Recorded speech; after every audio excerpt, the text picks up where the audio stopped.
Hi, I'm Daphne Richards. Our question this week is, why is it recommended in Central Texas to prune roses in February? Well, we must have recently had an influx of new gardeners from more northern climes, since I've been getting this question a lot lately.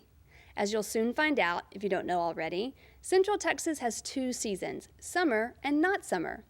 Spring, which most people associate with gardening, is virtually non-existent for us, so plants go from dormant to wide awake in what seems like a matter of minutes.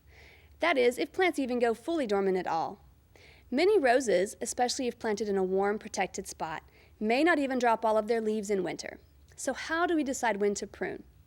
Well, we have to be familiar with our general weather patterns and shoot for the tiny window between non-growth and growth. With most roses, this isn't too difficult, since you can almost watch the buds swelling just beneath the surface of the stems. Most years, it's a pretty safe bet that bud swelling is going to happen sometime before the end of February, so that's why we prune this month. With roses, it's very important to choose buds that will grow outward before you prune, rather than toward the interior of the plant, in order to improve circulation in the center. This helps to keep these often disease-prone shrubs from getting black spot and other fungal and bacterial problems, so it keeps you from having to spray them. As you've noticed, rose leaves usually have a lot of red in them, so frost and wind damage, which exposes the red pigments, and even just normal leaf drop in the winter, are often confused as disease issues. Normal color patterns in leaves will be very symmetrical and usually first appear as a red mottling near the margins. Diseased leaves will appear splotchy, and the pattern will normally not be symmetrical. And one more note on pruning. There are a couple of exceptions to our February pruning advice. Vining roses should not be pruned until after they've flowered, and shrub roses, such as knockout, may be pruned virtually any time to keep them in shape. Our plant this week is Grandma's Yellow Rose, Rosa nacogdoches, a Texas superstar plant.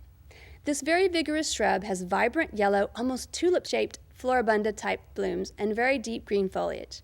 It's also very thorny, so be careful not to place it too close to paths or doorways. It has a very upright and bushy habit, getting up to 5 feet tall and over 3 feet wide. Grandma's Yellow begins blooming in early spring and will be covered in flowers all summer long. As all Texas superstars are, it's disease-tolerant and insect-resistant, a very important quality for a rose. And another important quality for many people who enjoy roses, the flowers are fragrant with a light, spicy note.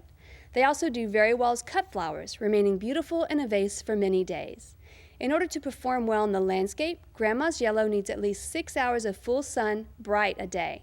And it prefers well-drained soil with a little organic matter. But it'll also tolerate clay soils as long as it's not overwatered and has good drainage.